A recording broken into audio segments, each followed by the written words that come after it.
చేయాలని ఎన్నో శక్తులు పనిచేస్తున్నాయి.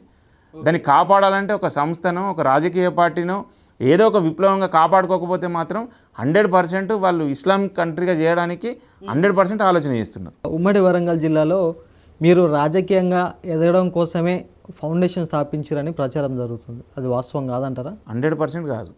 ఎందుకంటే ఫౌండేషన్ ద్వారా మాకున్న వ్యాపారాల నుంచి తీసి మేము ఎక్కడ ఫౌండేషన్ నుంచి మీరు అడిగిన దానికి చిన్న ఆన్సర్, ఎక్కడి నుంచి కానీ మేము ఫౌండేషన్ నుంచి మేము ఇది చేస్తాం అది చేస్తామని డబ్బులు తీసుకోవడము ప్రజల నుంచి ఏదో తీసుకొని చేయడం కాదు. మాకున్న దాంట్లోకి వెళ్ళి మేము ప్రజలకు ఏమన్నా అందిస్తాం.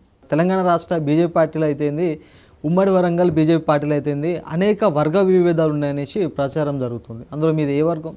మాది భారతీయ జనతా పార్టీ వర్గం. ఎవరు వచ్చినా ఎవరు వచ్చి పని చేసినా చేయకపోయినా ఒక కార్యకర్తగా మేము ఏం పని చేయాలి పార్టీకి, పార్టీ అభివృద్ధి ఏ రకంగా జరుగుతుంది, మేము ఏ పని కార్యక్రమాలు చేస్తే పార్టీ ముందుకు పోతుంది, అధికారంలోకి వస్తే పని తప్పితే వర్గంతో పనిచేయం.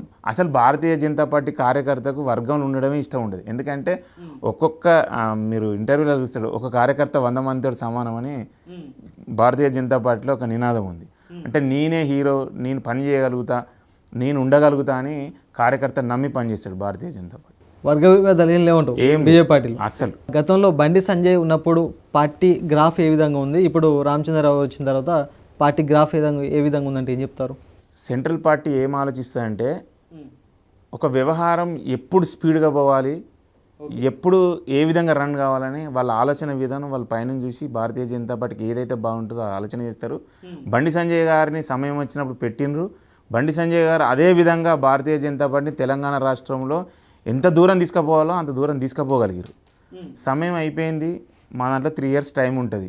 సమయం అయిపోయింది. ఆ సమయంలో బండి సంజయ్ గారిని ఆపి ఇంకో కొత్త వారికి ఇవ్వడం జరిగింది. దాంట్లో కూడా రామచంద్రరావు గారికి అనేక పర్యాయాల అనుభవం, ఒక ఎమ్మెల్సీగా చేసిన అనుభవం ఉంది, కార్యకర్తలు ఏ విధంగా మలుచుకోవాలనే ఒక అనుభవం ఉంది. అంత సూక్ష్మ దృష్టితో చూసారు కాబట్టి ఇలా రామచంద్రరావు గారిని నియమించింది.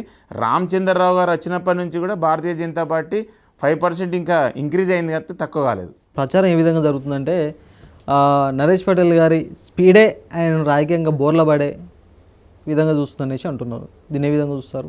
అంటే యువకులే స్పీడ్గా ఉంటారు. అంటే మనము కొత్త రక్తం, కొత్త ఆలోచన విధానం, కొత్త రూపకల్పన జరగాలంటే నాలాంటి వాళ్ళు అంత స్పీడ్గా పోవాలని నేను అనుకుంటా. అలాగే పెద్దవాళ్ళ ఆలోచనలు కూడా తీసుకోవాలి, వాళ్ళ ఆలోచన సమాయత్తం చేసి మనం ముందుకు సాగితే బాగుంటుంది. నేను ఖచ్చితంగా పోతా.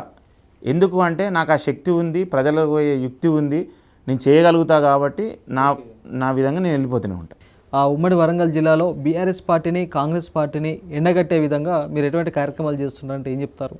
మేము గత 10 సంవత్సరాలుగా మలిదశ ఉద్యమం తెలంగాణ వచ్చినాక కూడా కేసీఆర్ మీద ఎలాంటి ఉద్యమం చేయాలి, వాళ్ళు చేసే ప్రజా వ్యతిరేక విధానం మీద ఎలాంటి ఉద్యమాలు చేయాలో అలాంటి ఉద్యమాలు అన్నీ చేసినాం.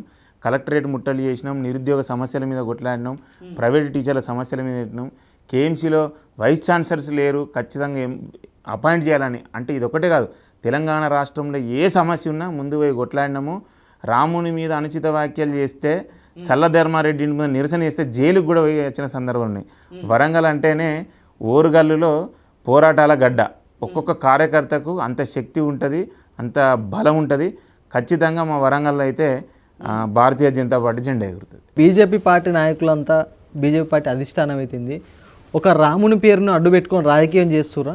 అస్సలు కాదు. అభివృద్ధి మీద కూడా ఫోకస్ చేస్తుంది భారతీయ జనతా పార్టీ.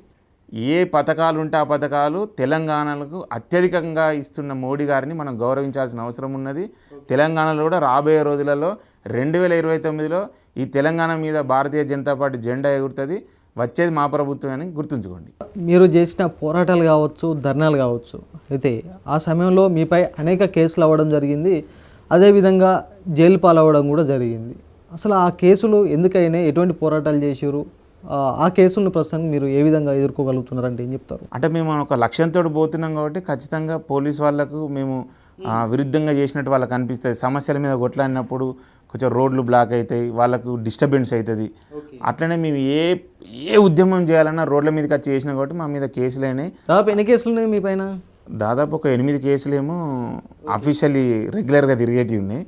అంటే అసెంబ్లీ ముట్టళ్ళు, ఎమ్మెల్యే క్యాంప్ ఆఫీసుల మీద ముట్టలు చేసినాం కాబట్టి అఫీషియల్గా స్ట్రాంగ్గా తిరిగేటి 8 ఉన్నాయి.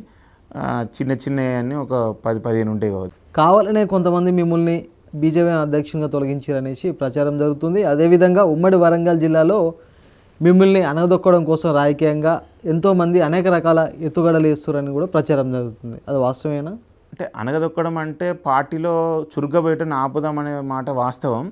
కానీ ఎవరైనా కొత్త అధ్యక్షుడు వచ్చినప్పుడు వాళ్ళకు సంబంధించిన క్యాడర్ను, వాళ్ళకు సంబంధించిన టీమును పెట్టుకోవాలనుకుంటారు. అప్పుడు ఆ సమయంలో ఆ లీడర్కి నచ్చిన కార్యకర్తల్ని తన టీంలో పెట్టుకొని పనిచేయాలనుకున్నాడు. సో అది జరిగింది. అయినా నాకేం నష్టం జరగలేదు. ఇవాళ అత్యంత యంగెస్ట్ స్టేట్ ఎగ్జిక్యూటివ్ మెంబర్గా నేను ఉన్నా. పార్టీ గుర్తిస్తుంది. లోకల్ రాజకీయాలు మనం అణచాలని చూసినా మనం పని చేసుకుంటూ పోతే ఎవరు గుర్తించాలో వాళ్ళు గుర్తిస్తారు. మనకి ఏ బాధ్యత ఇవ్వాలో ఇస్తారు.